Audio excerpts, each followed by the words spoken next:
미당 서정주의 시 자화상이라는 시가 있죠. 일제 강점기를 살아오면서 그 자신의 지난 날을 되돌아보는 자전적인 시입니다. 얼마나 힘든 시기를 살아왔는지, 마치 이 목마른 숙해처럼 숨을 헐떡거리며 달려온 나의 삶이 이렇다, 그런 내용의 시인데요. 누구나 한 번쯤은 들어봤을 유명한 식구가 바로 이 시 속에 나옵니다. 바로 그 식구는 나를 키우는 건 파라리 바람이다. 한 번쯤은 들어보셨죠?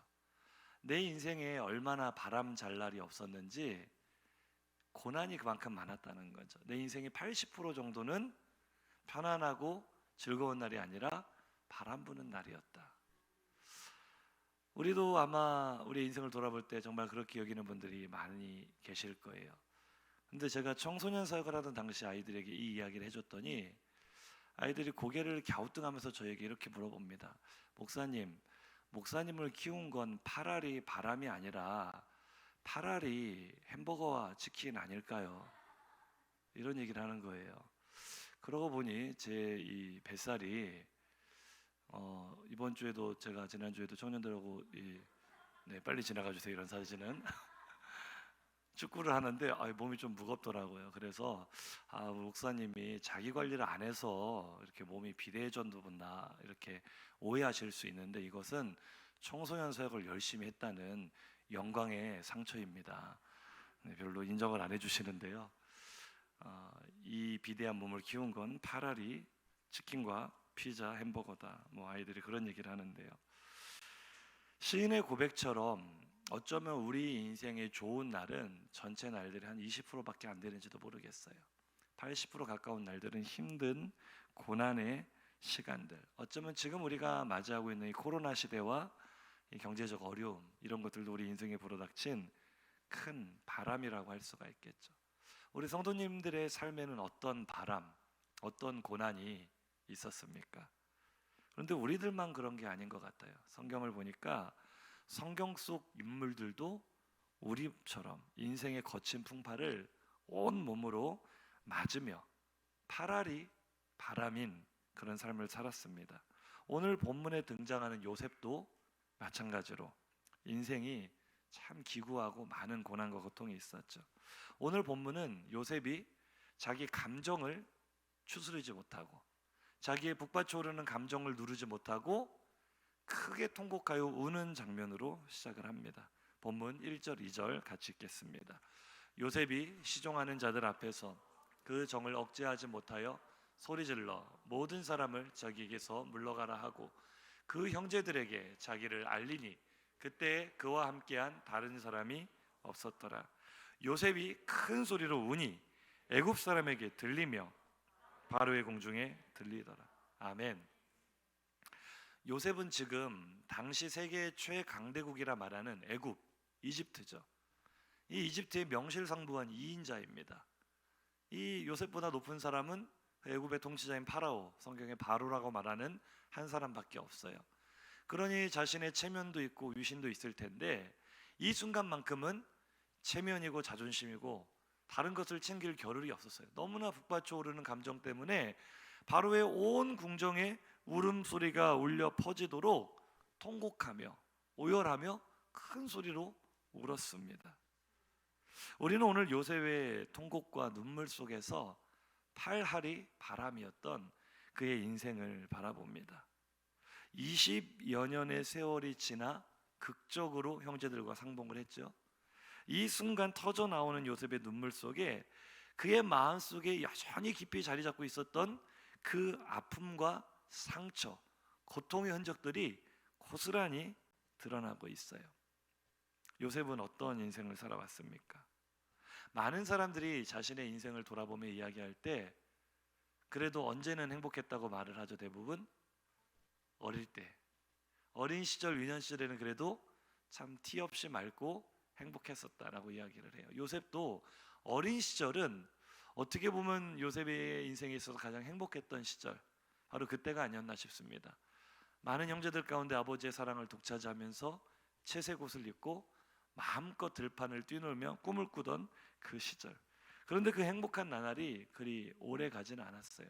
불과 요셉의 나이 17세, 이제 막 청소년이 되었을 때 요셉의 인생에 바람이 불어오기 시작합니다.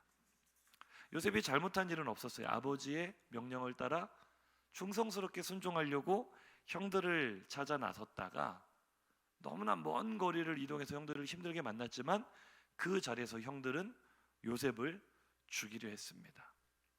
남의 이야기를 듣는 것처럼 듣지 마시고 실제 이야기처럼, 효주는 영주가 나를 죽이려 했다, 이렇게 들으면 좀 이상. 언니가 있어야 되는데 우리 다빈이나 다정이가, 예림이 언니가 나를 죽이려 했다, 이렇게 해야 좀 느낌이 올까요?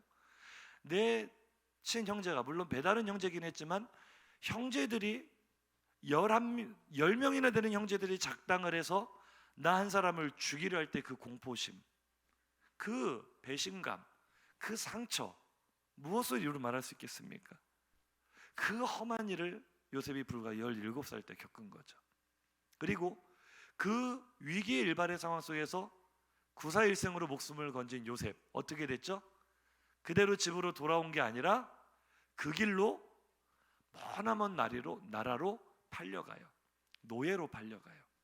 짐승보다도 못한 대접을 받는 그런 비참한 삶이 어느 날 갑자기 요셉의 인생에 불어온 바람이었죠. 근데 요셉은 그래도 아버지 야곱으로부터 신앙교육을 잘 받았고 심지가 굳은 사람이라 그 팔려간 노예의 자리, 정말 철없는 어린아이 같았더라면은 견디지 못했을 텐데 잘 견뎌냅니다. 잘 견뎌내는 것뿐만 아니라 성실하게 일을 하며 인정을 받아요. 이제 조금 인생이 펴지나 싶었는데 무슨 일이 생겨요?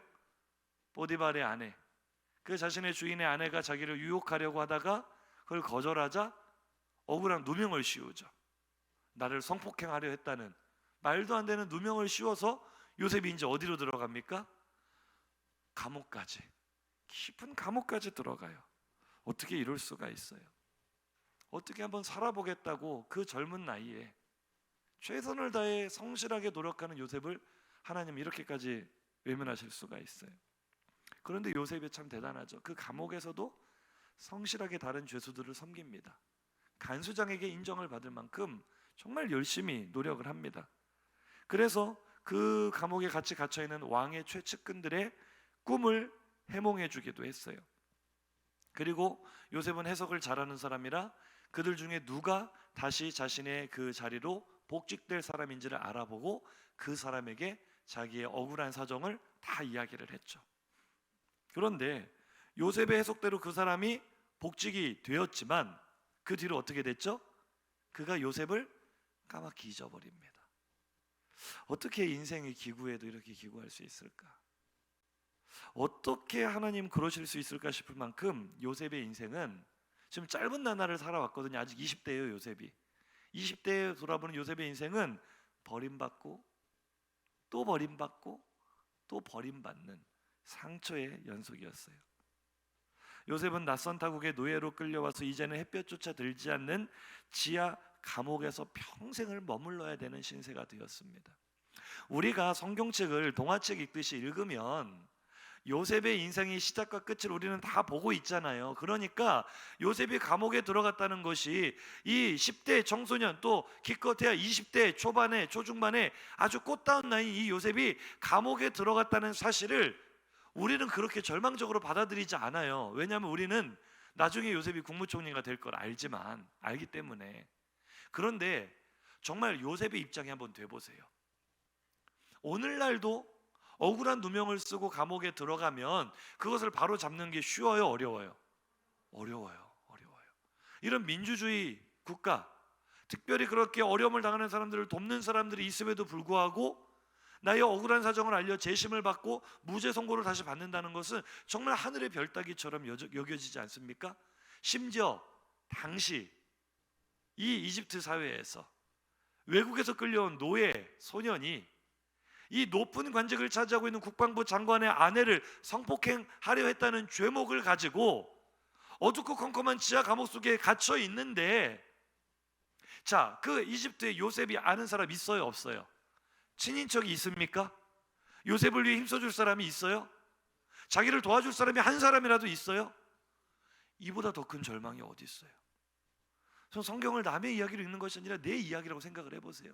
지금 감옥 속에 갇혀있는 요셉은 그래도 거기서도 하나님의 신실하심을 믿으며 내가 정말 성실하게 하면 하나님께서 나를 건져주시겠지라는 희망을 품으며 마지막 지푸라기처럼 붙잡았던 것이 그 바로의 술 맡은 관원장.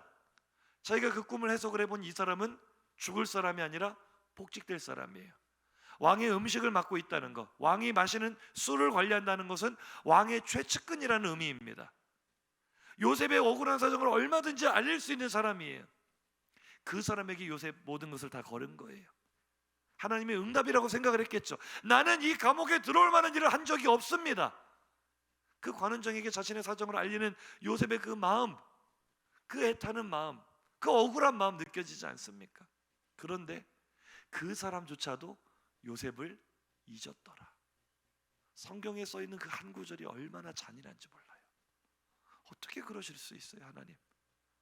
요셉의 인생은요, 우리가 생각하는 것처럼 잠시 고생했다가 어차피 뭐 크게 성공할 거니까 괜찮아, 이게 아니에요. 요셉의 삶은 그야말로 희망이 단 1%도 보이지 않는, 아무런 소망이 보이지 않는 절망과 어둠의 연속. 요셉은 철저히 잊혀지고 버려진 인생이었습니다. 그러던 요셉의 인생에 전혀 기대하지 못했던 반전 드라마가 다시 쓰여지기 시작한 것은 요셉의 그 마지막 소망이 완전히 사라져버린 후로 만 2년이 지났을 때였어요. 요셉이 할 수 있는 일은 아무것도 없었고 내일을 기약할 수도 없이 그저 어두컴컴한 감옥에서 절망 속에 있었을 뿐인데, 그 감옥 밖에서 하나님이 일하기 시작하신 거죠. 하나님의 때, 한번 인사하시죠. 하나님의 때가 있습니다. 제가 성도들 가정을 위해서 날마다 기도하는데요, 참 가슴 아플 때가 많아요. 왜 우리 성도들이 이런 일을 당해야 되는가? 왜 이렇게 힘든 일을 겪어야 되는가? 너무나 속이 상하고 왜 하나님이 빨리 해결해 주시지 않을까? 마음이 조급해질 때가 있는데, 요셉의 이야기를 묵상하면서 또 하나의 희망을 발견하는 것은, 그래, 내가 볼 때는 하나님께서 가만히 계신 것 같고, 오늘 제가 예배 선포할 때 했던 것처럼 내가 앞으로 가도 옆으로 가도 하나님의 일하심이 보이지 않지만 하나님은 지금도 일하고 계시고, 나의 힘으로 아무것도 할 수 없는 그 순간에도 하나님의 역사는 하나님의 그 선하신 계획대로 한치의 오차도 없이 이루어지고 있구나. 한번 인사하실까요? 하나님의 때가 분명히 있습니다. 누구도 요셉을 도와줄 사람이 없어요. 누구도 요셉을 기억하는 사람이 없어요. 그는 철저하게 버려졌어요. 잊혀졌어요. 그런데 하나님이 그를 기억하고 계셨어요. 하나님의 계획에는 언제나 요셉이 있었어요. 그리고 그가 기대하지 못하는 순간에 감옥 밖에서부터 반전 드라마가 쓰여지기 시작하는 거예요. 애굽의 통치자인 바로가 꿈을 꿨는데 아무도 그 꿈을 해석할 사람이 없어요. 그때 2년 전에 복직되었던 이 술 맡은 관원장이 요셉을 기억을 해낸 거죠.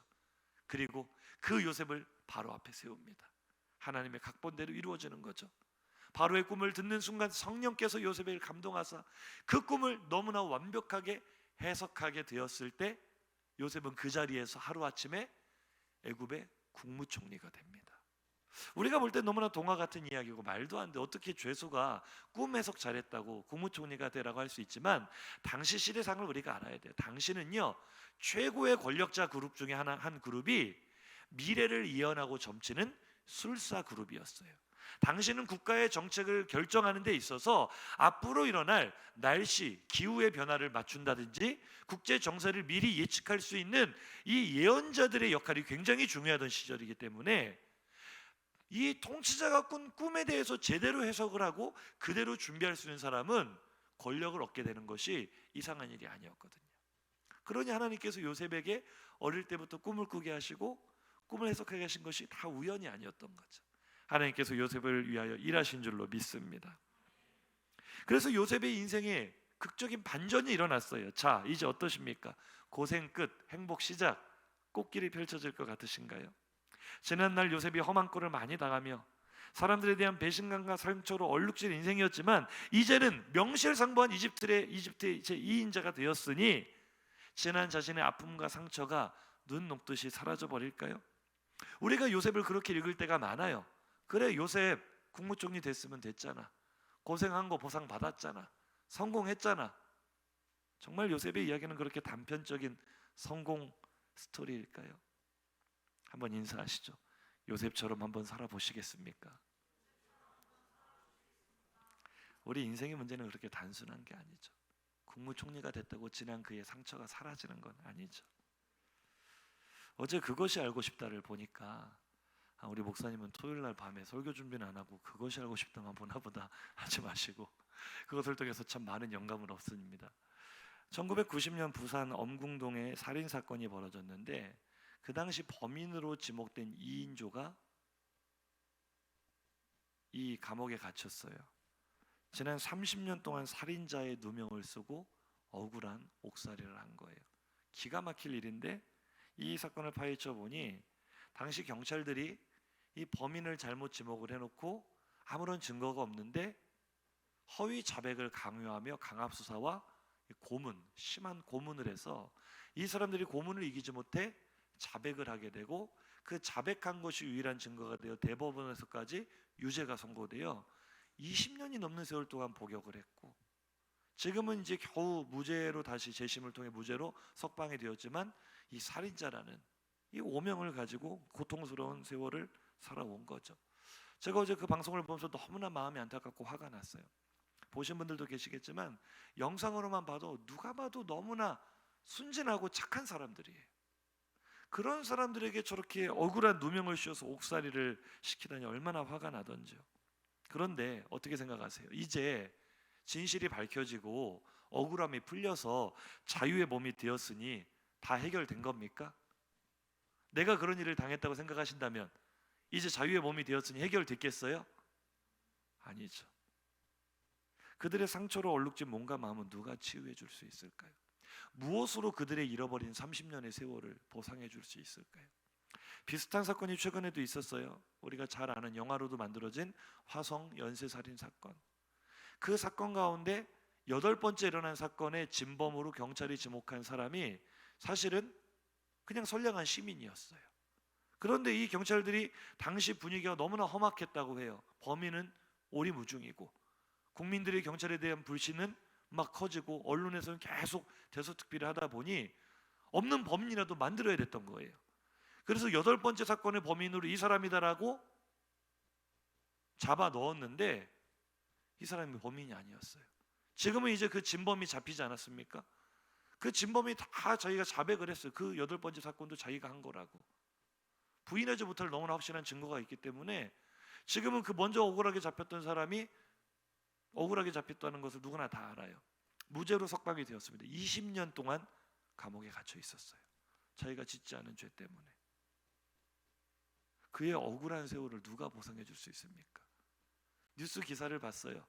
국가가 지금 그분에 대한 보상금으로 책정한 금액이 17억이다. 자, 우리 청년들에게 묻습니까? 묻겠습니다.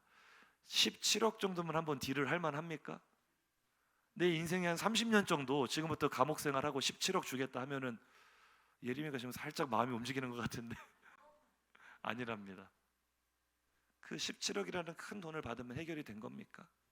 그의 억울함이 다 풀리는 거예요.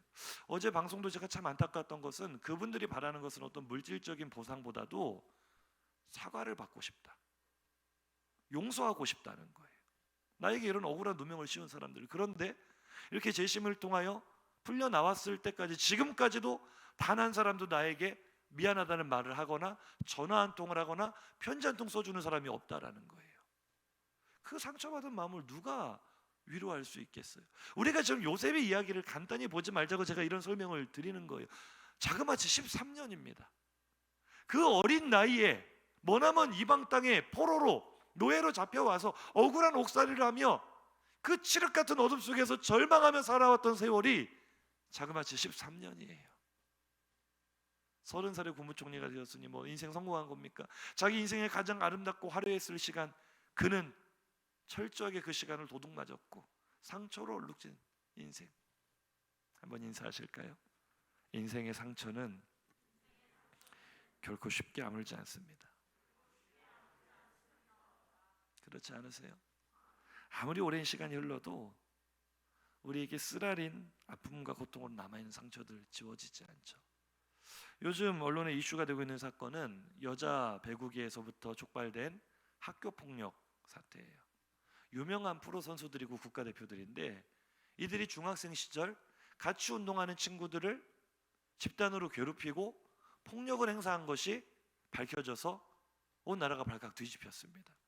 근데 이게 한 가지 사건으로 끝난 게 아니라 들뿐처럼 지금 막 번져나가고 있어요. 남자 배구계도 그렇고 야구계에서도 그렇다 그러고 이제 연예계까지. 과거에 이 사람이 얼마나 악랄한 친구들을 괴롭히는 학교 폭력을 일삼았는데 지금 TV에 나와서 저렇게 선한 척 연기를 하고 인기를 얻고 스타가 되어 있는 것을 보니 그때 악몽이 다시 떠오른다. 피해자들이 호소를 하고 있고 지금 국민들이 같이 분노하고 있는 상황이에요. 그런데 제가 이 사건을 쭉 바라보면서 한 가지 공통점을 발견했는데요. 이 사건이 일어난 시기가 지금으로부터 1년 전, 2년 전이 아니에요. 최소한 10년 이상이 된 아주 어린 시절에 일어난 사건이라는 거예요. 지금 점점 더 오래된 사건들이 밝혀지고 있거든요. 처음에는 고등학생 때 일어난 사건이었다. 그런데 다른 사건이 밝혀지는데 중학생 때 그랬다. 지금 최근에 밝혀진 사건은 초등학교까지 내려갔어요. 초등학교 때 내가 괴롭힘을 당했다. 무슨 얘기를 하는 겁니까? 이것이 가해자들에게는 대수롭지 않은 일일지 모르겠지만 그냥 지나가고 잊혀진 일인지 모르겠지만 피해자에게는 영원한 상처로 남는다는 거예요. 당해보지 않은 사람은 모른다는 거예요. 아무리 어린 시절, 지금 다 그들이 성인이 되었어요. 너무나 많은 시간이, 강산이 몇 번 변할 만큼 시간이 흘렀습니다. 그런데 왜 그들이 무슨 억하심정이 있어서 이제 와서 그런 사건들을 터뜨리겠어요? 그들의 마음속에 그 상처가 치유가 됐더라면, 사라져 버렸더라면 그러려냐고 넘어갈 수 있었겠죠. 한 가지 사건이 수면 위로 떠오른 순간 그들의 악몽이 다시 되살아나는 거예요. 내가 당했던 그 고통과 상처와 아픔들이 다시 떠오르는 거예요. 지금도 그들은 말합니다. 그때 그 당했던 그 고통과 공포심 때문에 나는 지금도 대인기피증에 시달리고 있습니다. 나는 지금도 불면증과 우울증에 시달리고 있습니다. 평생토록 지워지지 않는 상처와 아픔이 있습니다. 파라리 바람이 인생을 살아가면서 받은 상처는 결코 쉽게 아물지 않습니다. 더더욱 요셉처럼 억울하게 당한 상처와 아픔이라면 더욱 그렇겠죠. 국무총리가 되었다고 해서 요셉의 아픔이 사라진 게 아니었어요. 하나님께서 자기를 건져주시고 이렇게 놀라운 은혜를 베푸신 것은 분명 감사할 일이지만 자신의 인생이 볕들 날이 들었다 해서 그 마음속에 응어리진 상처와 아픔은 사라지지 않았습니다. 국무총리가 되었지만 여전히 치유되지 않았어요. 무엇을 보면 알 수가 있는가? 제가 성경을 묵상하다 찾았는데요. 성경은 요셉이 이집트의 바로 앞에 설 때의 나이, 국무총리가 될 때 30세였다라고 말을 합니다. 그리고 요셉이 처음 등장할 때 나이가 17세의 소년이라고 말을 하거든요. 그런데 조금 전에 말씀드린 것처럼 13년의 세월 동안 요셉이 어둠 가운데 살아왔던 거죠. 자, 그런데 몇 살에 국무총리가 되었다고요? 30세 국무총리가 되었어요. 그리고 오늘 본문이 시작되는 시점은 요셉이 국무총리가 되고 7년 동안 이집트에 엄청난 풍년이 있었습니다. 그래서 곡식을 다 저장을 해놨죠. 그리고 2년 동안 흉년이 들었어요. 자, 몇 년이 지났죠? 신령하십니다. 어려운 문제인데 잘 맞추셨어요. 30살의 국무총리가 된 요셉이 지금 몇 년의 시간이 흘렀다고요? 9년의 시간이 흘렀습니다. 자, 어려운 문제 다시 한번 내겠습니다. 이제 요셉의 나이가 몇 살입니까? 감사합니다. 너무나 잘 맞추셨어요. 30살의 국무총리가 된 요셉이 39살이 됐어요. 지금 제 나이와 같은 나이가 됐어요. 자, 강산이 한번 변할 정도의 시간이 흘렀습니다. 10년 가까운 세월이 흘렀어요. 요셉이 지금 영문도 모른 채 고향 땅을 강제적으로 떠나게 된 지는 20년이 넘었습니다. 그리고 그 숱한 고통의 세월을 보내고 국무총리가 된 지도 거의 10년 가까운 세월이 흘렀어요. 그런데 제가 찾아낸 의문이 뭔지 아세요? 왜 요셉은 아버지와 가족들을 찾지 않았을까? 그렇잖아요. 감옥에 있었을 때까지야 찾고 싶어도 찾을 수가 없었겠죠. 자기도 묶여있는 신세인데. 그런데 제가 고민을 해봤어요. 요셉의 간절한 소망이 무엇이었을까? 일단은 자유의 몸이 되는 것이 첫 번째 소망이었을 것이고, 자유의 몸이 된 다음에는 무엇이 가장 하고 싶었을까? 고향에 돌아가고 싶지 않았을까? 아버지를 잡고 싶지 않았을까? 아니, 당시 최강대국이라 말하는 이집트의 국무총리입니다. 찾고자 마음만 먹는다면 자기 가족들을 찾는 거 어려운 일일까요? 쉬운 일일까요? 식은 죽 먹기예요. 만약에 그가 아직 마음에 응어리진 상처가 있어서 형들에게 복수를 해야겠다 마음을 먹었더라면 골백번은 더 했을 겁니다. 그런데 이상하게도 요셉은 30살의 국무총리가 되어 10년 가까운 세월이 흐를 동안 가족을 찾지 않아요. 그 그리운 아버지와 자기 친동생 베냐민을 찾지 않아요. 왜 그랬을까? 그만큼 요셉의 마음에 깊은 상처와 아픔이, 얼마나 그 상처가 깊었는지 요셉에게 있어서 가족이라는 것, 자신의 고향이라는 것은 다시는 떠올리고 싶지도 않은 너무나 깊은 아픔으로 남아있었던 거예요. 무엇을 보면 알 수 있느냐? 창세기 41장 50절 52절입니다. 시작. 흉년이 들기 전에 요셉에게 두 아들이 나되 곧 온의 제사장 보디베라의 딸 아스낫이 그에게서 낳은지라. 요셉이 그의 장남의 이름을 므낫세라 하였으니 하나님이 내게 내 모든 고난과 내 아버지의 온 집 일을 잊어버리게 하셨다 하며. 아멘. 일단 여기서 멈추겠습니다. 요셉이 이집트에서 이제 국무총리가 되고 나이 이제 30이 넘어서 장가도 갔어요. 그의 삶이 이제 다시 펴기 시작해요. 아들을 낳았습니다. 큰아들의 이름이 뭐예요? 므낫세라는 이름을 붙여줬는데 그 이름의 뜻은요, 내 모든 고난과 내 아버지의 집의 일, 곧 내가 지금까지 당했던 모든 일들을 잊어버리게 하셨다. 이거는요 충격적인 고백입니다. 그의 마음속에 지우고 싶은 기억이 있다면, 사랑하는 가족을 만나고 싶은 그 열망보다도 더 큰 상처가 있다면 그것은 내가 당한 고난이었어요. 내가 버림받은 기억, 내가 외면당하고 잊혀진 기억은 돌아가고 싶었겠죠. 돌아가고 싶었지만 차마 그럴 수가 없었어요. 왜요? 아버지와 베냐민을 보려면 필연적으로 누구도 봐야 돼요? 자기 형들도 봐야 돼요. 그럼 자기가 어떤 행동을 하게 될지 아마 요셉은 자신이 없었던 것 같아요. 아마 이런 생각이 아니었을까요? 내가 다시 고향으로 돌아가 내 가족들을 찾아 우리 가정에 또다시 피바람이 불게 된다면 차라리 내가 고통스러워도 내 가슴에 묻고 살아야 되겠다. 내가 평생 아버지와 내 형제를 못 보는 한이 있어도 이 일은 잊어버려야 되겠다. 기억하지 말아야 되겠다. 큰아들의 이름이 잊어버렸다. 나는 과거를 잃어버린 사람이다. 나는 이름도 잃어버린 사람이다. 우리가 요셉이라고 하지만 이 요셉의 애굽 이름은 따로 있었잖아요. 자기는 이름도 잃어버리고 고향도 잃어버린, 출신을 잃어버린 사람으로 살겠다고 다짐을 한 게 큰아들의 이름을 지어준 사건. 두 번째 아들은 누굽니까? 시작. 차남의 이름을 에브라임이라 하였으니 하나님이 나를 내가 수고한 땅에서 번성하게 하셨다 하였더라. 아멘. 이 두 아들의 이름 속에 요셉의 마음속에 얼마나 깊은 상처와 아픔이 있었는지 고스란히 드러나 있지 않습니까? 국무총리가 돼서 사라진 게 아니고요, 영원히 사라지지 않는 큰 아픔이 그 안에 있었던 거예요. 나를 수고한 땅에서 번성하게 하셨다. 이 말이 무슨 말인지 아세요? 하나님께서 나를 이제 이집트 사람으로 만드셨다. 나는 더 이상 아브라함의 후손이 아니다. 나는 더 이상 약속의 자녀가 아니다. 하나님의 언약 백성이 아니라 하나님이 나를 이 땅에서 번성하게 하셨다. 나는 이름도 잊어버렸고 고향도 잊어버렸고 가족도 잊어버렸고 나는 철저하게 혼자가 되어서 나는 누가 봐도 이제 이집트 사람이다. 실제로 그렇잖아요. 형제들이 요셉 앞에 식량 구하러 왔을 때 요셉 알아봐요? 못 알아봐요? 형제들도 못 알아봐요. 누가 봐도 요셉은 더 이상 가나안 사람이 아니고 더 이상 히브리인이 아니고 누가 봐도 그냥 이집트 사람이었어요. 어쩌면 아브라함의 후손이라는 정체성이 희미해졌을지도 모르죠. 영적으로는 아니었겠지만 그의 삶은 그렇게 됐을 거예요. 그의 아버지 야곱은 하나님이 약속하신 이 가나안 땅을 다스리는 하나님 나라의 왕이 되라는 의미에서 요셉에게 채색옷을 입혀주었습니다. 그런데 그 채색옷 하나님이 찢어버리셨어요. 그리고 요셉에게 노예의 옷을 입히신 것도 하나님이에요. 그리고 요셉에게 죄수의 옷을 입히신 것도 하나님이에요. 결국 그 우여곡절과 고통의 세월을 다 지나간 후에 하나님께서 최종적으로 요셉에게 입혀주신 옷은 하나님 나라의 왕이 되라는 채색옷이 아니라 엉뚱하게도 이방 땅의 통치자인 이방인의 옷을 요셉이 입게 되었어요. 바로 그 고백이 에브라임이라는 이름입니다. 하나님께서 나를 이집트 땅에서 번성하게 하셨다. 하나님께서 나의 출신과 신분을 바꿔버리셨다. 하나님께서 나를 버리셨다.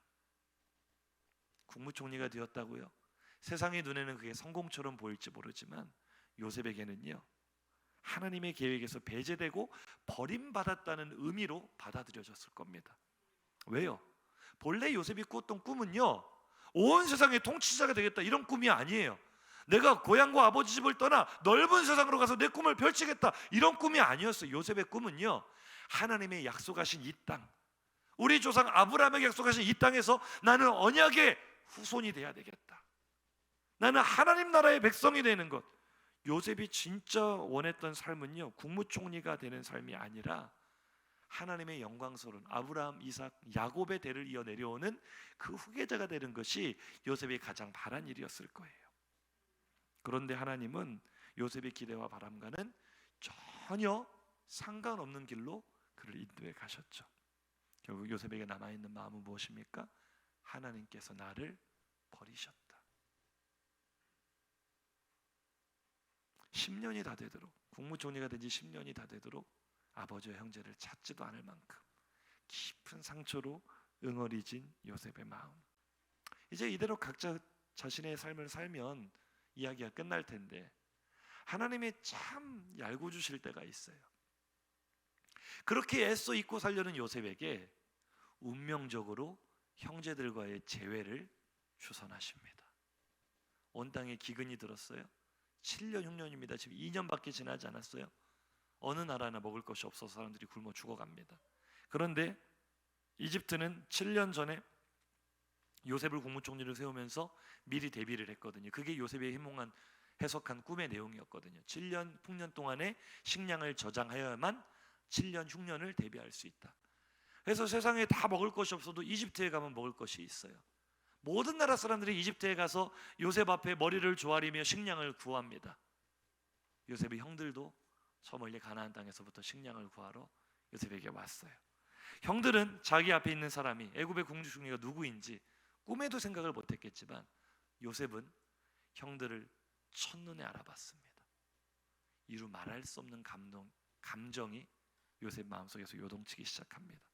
두 번 다시는 만나고 싶지 않았던 형들, 차라리 애써 잊고 살려 했었던 그 상처와 아픔이 다시 살아나기 시작했어요. 눈앞에서 형들의 모습을 보니 지나온 세월들이 주마등처럼 스쳐 지나갑니다. 그리고 이제 형들을 시험하기 시작하죠. 내가 너희들의 말을 믿을 수 없다. 너희 10명의 형제 중에 한 사람이 여기 나와 함께 남아있고 너희들 집에 가서 너희들의 막내 동생 데리고 와라. 그래야 내가 너희들의 말을 믿어주겠다. 그러자 그들이 영문도 모른 채 이런 일들을 당하게 되자 자기들끼리 통역을 세워놓고 이야기를 했거든요. 요셉은 이집트 사람으로 인정을 하고 있었고 자기들은 히브리 사람이니까 자기들의 말을 못 알아들을 줄 알고 자기들끼리 막 옥신각신 다투는 거예요. 르우벤 큰형이 나서서 내가 그러니까 너희들이 요셉 죽이려고 할 때, 팔아넘기려고 할 때 그러지 말자고 하지 않았느냐. 우리가 우리 동생을 그렇게 억울하게 팔아넘겨서 그 죄값을 우리가 치르는 것이다. 그 말을 듣는 순간 요셉의 마음속에 그 상처와 아픔으로 장아찌된 이 고통들이 휘몰아치면서 주체할 수 없는 감정이 된 거예요. 그게 창세기 42장 23절 이하 말씀 아닙니까? 시작. 그들 사이에 통역을 세웠으므로 그들은 요셉이 듣는 줄을 알지 못하더라. 요셉이 그들을 떠나가서 울고 다시 돌아와서 그들과 말하다가 그들 중에서 시몬을 끌어내어 그들의 눈앞에서 결박하고. 요셉이요, 보디발의 집에 억울하게 팔려갔을 때도, 억울하게 감옥에 들어갔을 때도, 술 맡은 관우적이 자기를 잃어버렸을 때도, 잊어버렸을 때도 울었다는 표현은 성경에 나오지 않아요. 근데 요셉이 형제들과 다시 재회한 뒤로부터는 울었다는 표현이 계속 반복적으로 나옵니다. 이게 요셉의 마음속에 숨겨져 있었던 아픔과 상처의 실체였다는 거예요. 두 번 다시 꺼내고 싶지 않았던 아픔과 상처들, 요셉의 눈물 속에, 울었다고 말한 이 눈물 속에 파랄이 바람이었던 그 인생의 고통과 괴로움이 고스란히 드러나 있습니다. 요셉이 얼마나 간절하게 하나님께 부르짖었을까요? 생각해 보세요. 형들이 나를 죽이려고 할 때 제발 살려달라고 애원하지 않았겠어요? 겨우 구사일생으로 목숨은 건졌는데 형들이 다시 나를 완전히 발가벗겨서 이 노예로 팔아 넘기려고 할 때 제발 나를 아버지 집으로 돌아가게 해달라고 애원하지 않았겠어요? 그런데 하나님은 그 요셉을 외면하셨어요. 아버지 집이 아니라 아버지 집으로부터 가장 먼 곳으로 보내버리셨어요. 보디발의 집에서 열심히 일하면서 요셉이 거기에 머무는 삶을 원했을까요? 그의 간절한 기도의 제목이 있다면 무엇이었겠어요? 하나님, 나에게 자유를 주세요. 나는 종이 아닙니다. 나는 노예가 아닙니다. 나에게 자유를 주세요. 간절히 부르짖었더니 하나님께서 어떻게 하셨습니까? 그나마 작은 자유마저도 박탈하여 감옥 속으로 집어넣어 버리셨어요. 철저하게 외면당한 아픔과 상처가 요셉에게 있었습니다. 감옥 속에서도 요셉은 포기하지 않았어요. 하나님, 나 억울합니다. 나는 여기 들어올 만한 일을 하지 않았습니다. 나를 이 감옥에서 건져주세요. 꺼내주세요. 간절히 기도했더니 하나님께서 어떻게 응답하셨어요? 꺼내주실 것처럼 술 맡은 관원장 만나게 하셔서 꿈을 해석하게 하시고 착착착 진행하는 것처럼 하시더니 복직된 후에 그가 요셉을 잊었더라. 꺼내달라는 마지막 요셉의 간청마저 철저하게 묵살하시고 외면하시는 하나님의 이 모습, 어떻게 상처를 받지 않을 수 있겠어요? 어떻게 고통스럽지 않을 수 있겠어요? 하나님은 왜 나를 외면하시는 걸까? 하나님은 왜 내 기도에는 응답하지 않으시는 걸까? 하나님은 왜 나를 버려진 돌처럼 함부로 버려두시는 걸까? 요셉만 이렇게 생각을 할까요? 우리 성도님들 어떠십니까? 우리는 이런 감정 느낄 때 있지 않습니까? 하나님 왜 나한테 이렇게 하시지? 하나님 왜 나를 이렇게 버려두시지? 하나님 왜 나를 외면하시지? 우리 인생 또한 팔할이 바람이기 때문에 이런 의문과 고통이 우리에게도 똑같이 있는 줄로 믿습니다. 다른 사람은 다 괜찮은데 나만 버림받은 존재처럼 하찮게 여겨지고 서러울 때가 있죠. 진호가 1월 말에 종신대학교 편입시험을 봤어요. 이 말하면 별로 안 좋아할 수도 있는데 그래도 뭐 하나님께서 감동 주시니 해야죠. 제가 처음에는 반대했거든요. 이런 말 했어요. 진호야, 편입시험은 아무나 보는 게 아니야. 이 말이 얼마나 상처가 됐겠어요. 아, 목사님도 나를 무시하시는구나. 근데 그게 아니라 저는 이제 아이들을 알잖아요. 고등학생 때부터 쭉 제가 공부하는 것도 봐왔고 아이들의 수준이나 성향이나 다 알기 때문에 이 시험이 너무나 어려운 시험이라는 걸 알기 때문에 진호야, 네가 앞으로 신학을 하고 목회자의 길을 가려고 하는 것은 참 하나님께서 주신 은혜고 감동인데 꼭 대학생 때 그 신학교에 편입할 필요는 없다.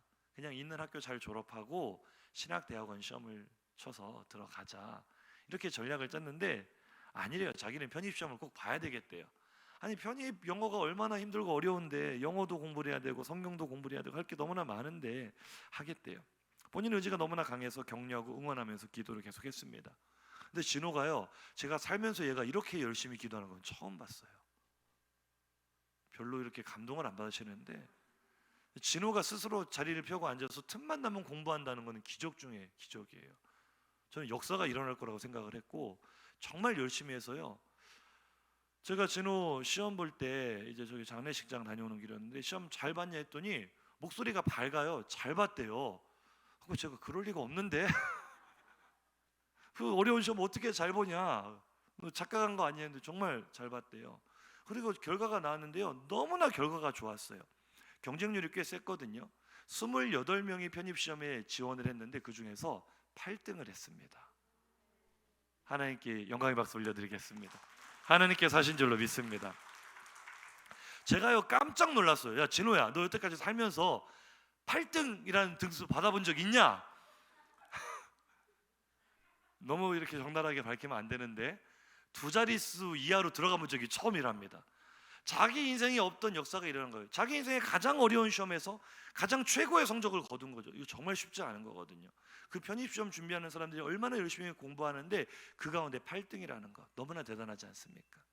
그런데요, 이제 여기서부터 좀 마음이 슬퍼지기 시작해요. 안타깝게도 이번에 뽑는 정원이 7명이었어요. 주여 소리가 절로 나오시죠. 본인의 마음은 얼마나 괴로웠겠습니까?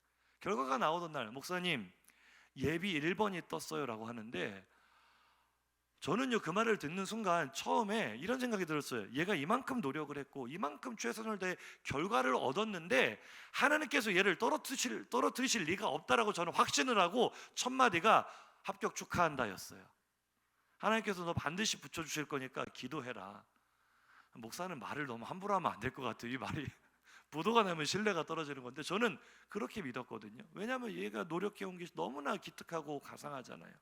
하나님도 분명히 그 진호의 눈물과 땀을 보셨을 거라 생각을 했기 때문에 저는 100% 확신했습니다. 근데 편입이라는 게 그렇더라고요. 다 누구나 가고 싶어서 선망하면서 지원을 하기 때문에 한 명도 안 빠지는 거예요. 한 명도. 한 명만 빠지면 합격인데 1차, 2차, 3차 기간이 지날 동안 안 빠져요. 그래서 진호가 코가 석 하나 빠져가지고 다시 울산에 왔어요. 제가 보는데 마음이 얼마나 안타까운지 일단은 위로하기 위해서 국밥부터 먹였습니다. 위로가 됐는지 모르겠는데 진호랑 이런저런 이야기를 하는데 아무리 위로를 해도 얘가 위로를 받지 않아요. 이런 얘기를 하더라고요. 목사님, 제가 결과 나오기 전에 찬양, 오늘 저녁 예배 진호가 찬양 인도하거든요. 꼭 나오시기 바랍니다. 제가 찬양 콘티를 짰는데 찬양 가사대로 된 것 같아요. 무슨 얘기야? 내가 걷는 이 길이 굽어도는 수가 있어도 내가 그 찬양을 콘티에 넣었더니 내 인생이 굽어돌고 있다고 그런 얘기를 하는데 마음이 너무나 슬프더라고요. 진호가 저한테 이런 얘기를 하나님이 왜 나에게 이런 시련을 주실까? 차라리 가당치도 않은 성적으로 떨어졌으면 속이라도 안 상할 텐데 완전히 합격할 것처럼 턱 밑까지 아주 손아귀에 잡힐 때까지 나를 가까이 보내주시고는 마치 줬다가 뺏는 것처럼 은혜를 주셨다가 거두어가는 것처럼 나를 똑 떨어뜨리니 너무나 마음이 낙심이 되고 슬프다는 거죠. 더욱이 주변 친구 선후배와 자기를 비교를 하니까 정말 자신이 초라해진다는 거예요. 제가 그 말이 무슨 말인지 이해를 해요. 왜냐하면 제가 고등학생 때부터 얘네들 총신대학교 가고 싶다고 해서 합숙하면서 공부를 시켰었거든요. 그런데 보니까 그때 합숙했던 친구들이 지금 다 들어갔어요. 우리 김한교 전사님은 그때 시험에서 전국 2등해서 합격했죠. 그리고 그때는 떨어진 한 친구가 있는데요, 이번에 군대 갔다 와서 편입시험에 합격을 해서 또 합격을 했어요. 누구만 못 들어갔어요? 우리 진호만. 오늘 저녁 찬양 인도하는 우리 진호만 불합격을 했으니 그 마음의 상처와 고통은 우리가 아무리 위로한다고 격려한다고 해서 해결되는 게 아니죠. 자꾸 그런 의문이 든대요. 하나님이 왜 나를 버리셨을까? 왜 다른 사람들은 다 합격을 시켜주시는데 나는 합격을 안 시켜주실까? 정말 최선을 다했는데, 정말 노력했는데 왜 하나님은 나를 외면하시는 걸까? 하나님은 제가 목회자 되는 것을 싫어하시나 봐요. 이런 얘기를 하더라고요. 그런데 정말 진호가 하나님께 버림받은 걸까요? 제가 좀 전에 말씀드렸던 것처럼 요셉의 기도가 계속해서 하나님께 외면되는 것을 한번 보십시오. 한번 우리 이렇게 인사하겠습니다. 요셉도 그랬습니다. 우리 진호에게 위로하겠습니다. 요셉도 그랬단다. 요셉은요, 순간순간 정말 최선을 다해 성실했고 하나님께 간절히 기도했지만 하나님은 그의 기대와는 전혀 반대 결과를 주셨어요. 자기가 기대하자는 전혀 정반대의 길로만 인도하셨어요. 그런데 아십니까? 사실은 그 길이 가장 옳은 길이었고요, 굽어도는 것 같은 길이었으나 그 길이 가장 빠른 길이었다는 사실을 기억하시기 바랍니다. 제 간증은 너무나 많이 했기 때문에 요약해서 말하자면요, 제가 말씀드렸잖아요. 제가 참 상처받았을 때가 정말 부교육자 때 최선을 다해 사역을 했다고 생각을 했는데 하나님께서 다음 사역지를 열어주지 않으셨을 때 저 진짜 하나님께 서운했습니다. 솔직히 그때 서운함이 지금도 완전히 가시지는 않았어요. 제가 틈만 나면 하나님께 그러실 수가 있느냐고 막 이런, 제가 참 이렇게 못돼서 안 되는데 그 상처가 없어지지 않아요. 그런데 보세요, 제가 여러 번 간증했잖아요. 그때 제가 가고 싶었던 교회, 분당 우리 교회에서도 저를 안 불렀고 삼일교회에서도 저를 안 불렀고 제가 정말 가고 싶었던 교회들은 저를 철저하게 외면하고 저를 철저하게 무시했어요. 목포 사랑의 교회는 그런 교회가 있는 줄조차도 알지 못했던, 백 목사님 들으시면 화나실 수도 있는데 백동주 목사님이 누구신지 알지도 못했던 그런 곳으로 제가 가게 됐을 때 저는 이건 아니지라는 생각이 있었어요. 내가 전주에서도 이 바닥이 좁아서 서울로 가고 싶어서 기도를 했는데 목포에서 무슨 선한 것이 나겠느냐, 이런 마음으로 팔려가는 요셉과 같은 심정으로 갔는데 보세요, 지금 성도님들이 보고 계신 것처럼 하나님께서 그때 내 뜻과 다른 방법으로 응답하셨지만 그 길이 가장 옳은 길이었고 그 길이 저를 살리는 길이었고 저를 키우는 길이었고 거기서 만난 우리 제자들이 지금 울산까지 쫓아와서 우리 교회에 또 불꽃처럼 사역하는 모습을 보세요. 한번 인사하시죠. 틀린 것 같지만 하나님은 틀림이 없습니다. 한 번 더 인사하시죠. 하나님은 실수하지 않으십니다. 믿으시면 아멘 하시기 바랍니다.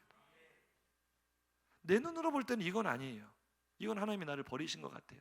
아니에요. 그게 맞아요. 모르지만 우리 진호를 향한 하나님의 놀라운 계획은 지금의 이 아픔과 지금의 실패의 경험이 그를 더 큰 그릇으로 만들 것이기 때문에, 그를 앞으로 한 교회를 담당할 수 있는 큰 그릇으로 만들 것이기 때문에.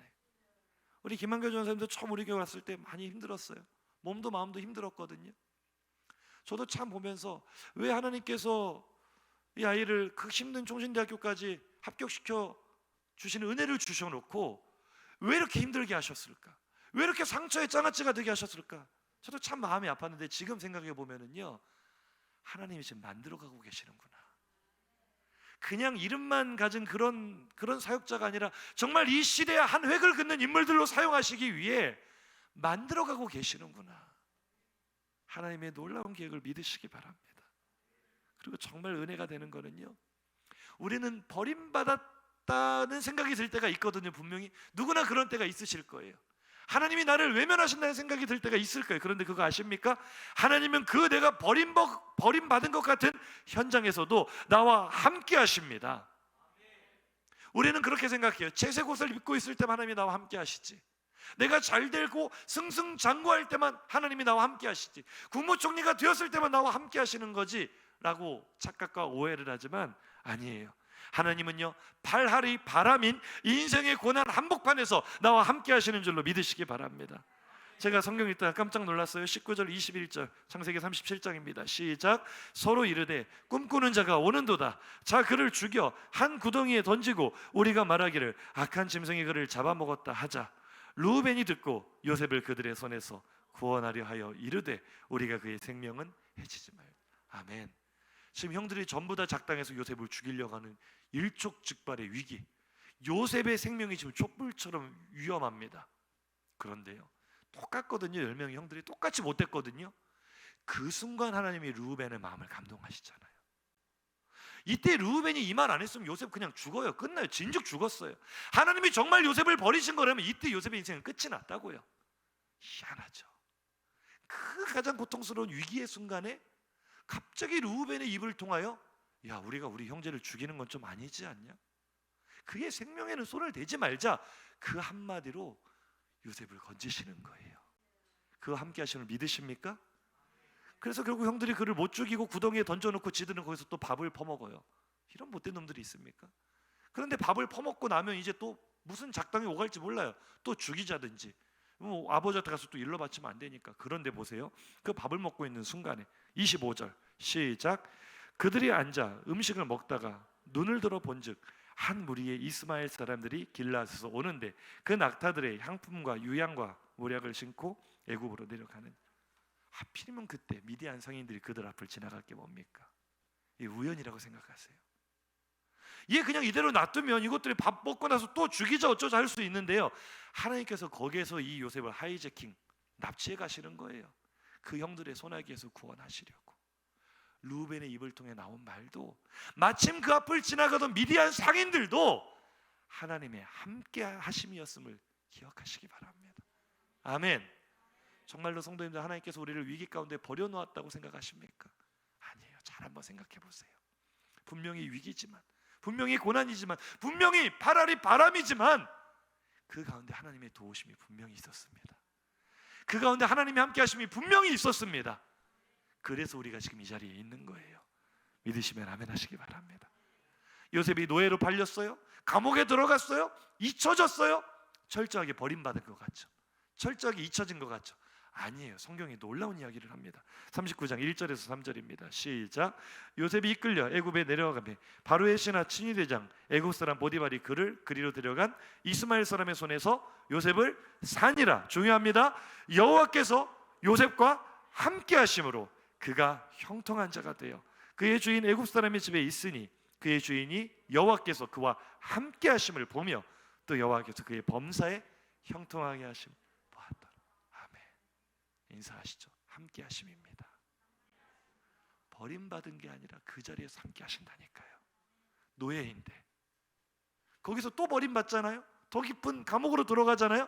진짜 놀라워요. 소름 돋아요. 20절 23절 시작. 이에 요셉의 주인이 그를 잡아 옥에 가두니 그 옥은 왕의 죄수를 가두는 곳이었다. 요셉이 옥에 갇혔음 여호와께서 요셉과 함께 하시고 그에게 인자를 더하사 간수장에게 은혜를 받게 하심. 이는 여호와께서 요셉과 함께 하심이라.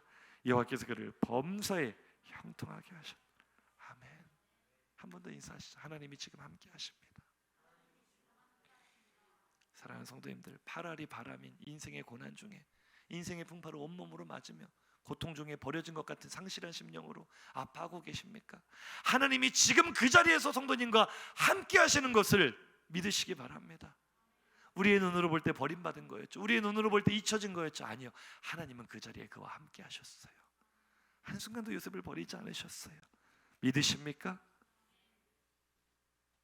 아직은 요셉이 자신의 인생의 퍼즐 조각이 다 맞춰지지 않고 지난 상처와 아픔이 다 아문 것은 아니지만 사실은 요셉도 알고 있었어요.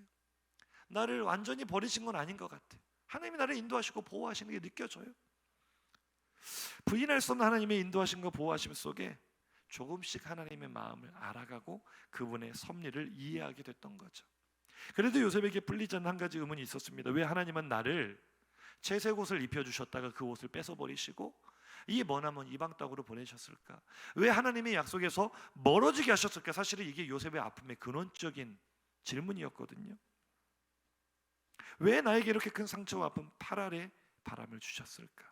그런데요, 그렇게 조금씩 하나님의 마음을 알아가던 요셉이 형제들을 다시 만난 순간 모든 비밀이 풀어지는 거예요. 아, 파랄이 바람, 이 고난을 내게 주신 하나님의 놀라운 섭리와 계획이 있었구나. 그게 바로 오늘 본문의 이야기입니다. 요셉의 선포입니다.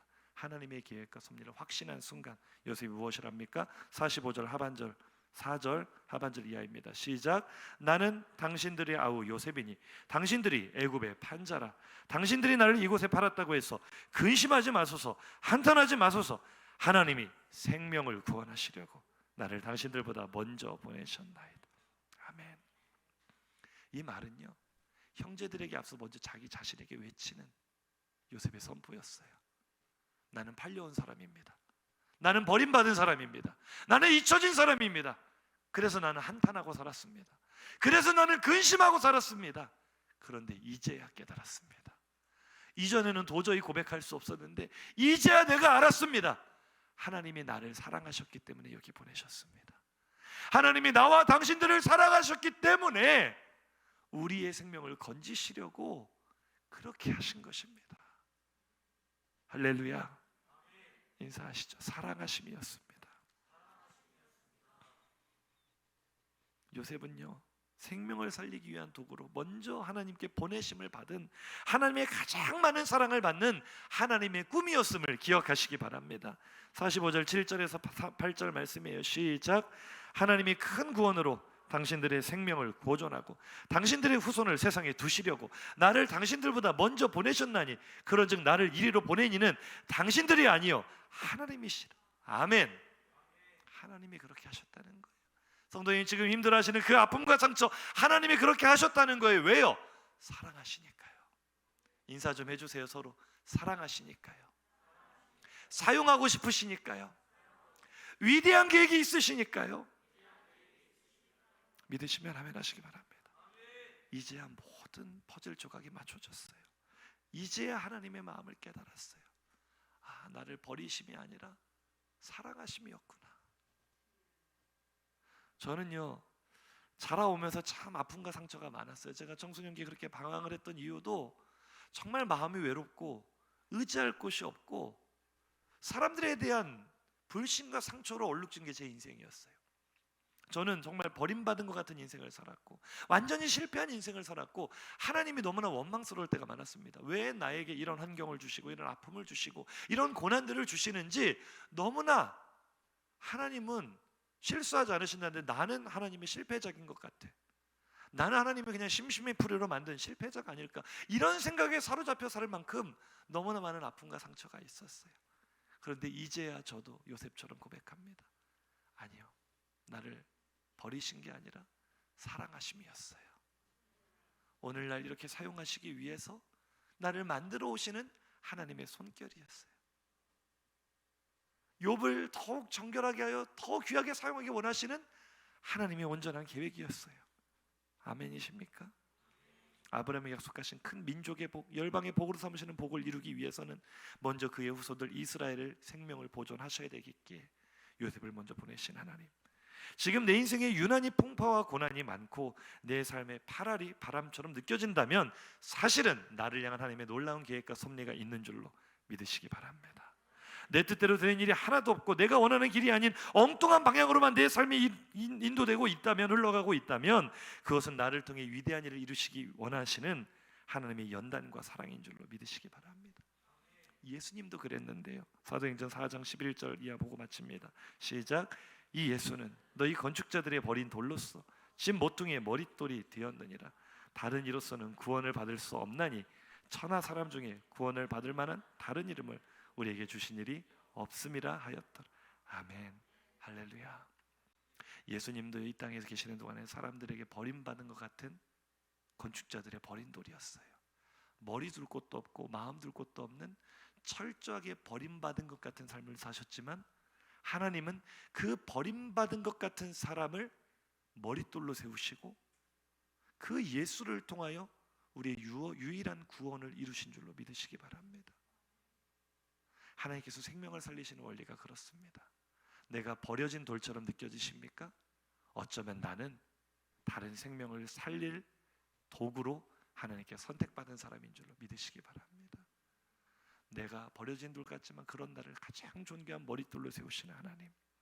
수많은 상처와 아픔이 있지만 파랄이 바람인 것 같지만 그런 나를 사용하신 하나님. 우리 인생의 파랄이 바람이라고요? 아닙니다. 10할 100%입니다. 하나님의 은혜인 줄로 믿습니다.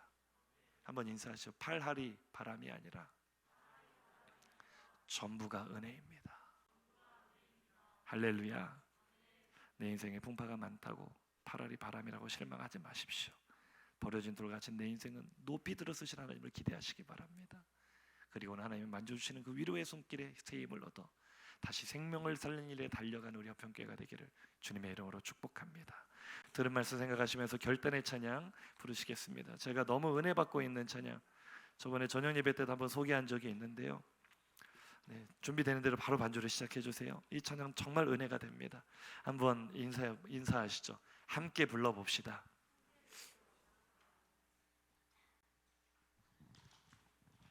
이 찬양 우리 입술로 함께 고백할 때 큰 은혜가 될 줄로 믿습니다.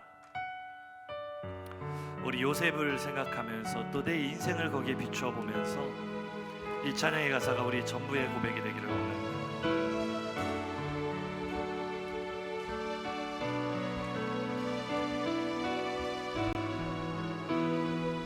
우리 함께 고백할까요? 눈물에 담은 작은 기도, 눈물에 담은 작은 기도, 그 작은 마음까지도 주는 기억하네, 외면하지 않네. 내 뜻과 다른 응답마저, 내 뜻과 다른 응답마저 모두가 나를 위함이네. 온전한 길로 날 이끄심이었네. 신실한 나의 주 하나님, 이제야 주 마음 깨닫네. 이전에 도저히 할 수 없던 고백, 사랑하심이었네. 아멘. 완전한 나의 주 하나님, 비로소 주 마음 나보네. 나 비록 온전히 알 수는 없어도 믿네. 함께 하심입니다. 함께 하심. 우리 다시 한번 처음부터 가사를 생각하며 우리의 삶으로 고백하기 원합니다. 눈물에 담은, 눈물에 작은 기도 그 작은 마음 우리 울면서 기도할 때가 있죠. 고통에 신음할 때가 있습니다. 주님이 기억하고 계십니다. 우리를 외면하지 않으십니다. 그런데 내 생각과 다른 길로 인도하실 때가 있습니다. 내 뜻과 다른 응답마저 모두가 나를 위해 믿으십니까? 온전한 길로 버린 돌을 머릿돌로 세우신 하나님 나를 이끄십니다. 우리 함께 선포하며 고백합니다. 진실한 나의 주 하나님 아멘. 이제야 주 마음 깨닫네. 이전에 도저히 할 수 없던 고백 사랑 정말 그렇게 고백하기 원하십니까? 신실하신 하나님 완전하신 하나님 이제 주님의 마음을 바라봅니다. 주 마음 나 보내 나 비록 온전히 알 수는 없어 믿습니다. 하나님을 함께 하심이네.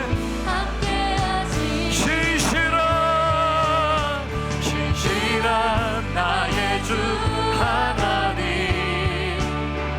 이제야 주 마음 깨닫네. 하나님이 얼마나 사랑하시는지 예전엔 알지 못했지만 이제는 고백합니다.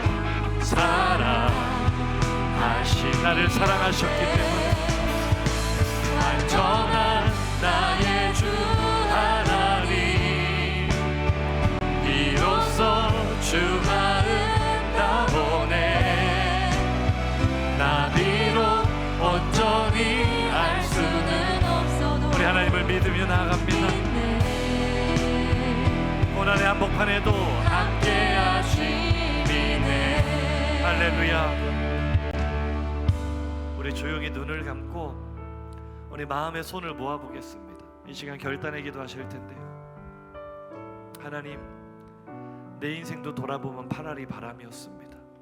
고난의 연속이고 상처와 아픔에 장같이 된 내 인생, 돌아보면 눈물뿐이고 버림받은 인생 같았는데 하나님이 외면하시고 하척해보는 인생인 줄 알았는데 오늘 요셉을 통하여 하나님의 마음을 바라봅니다.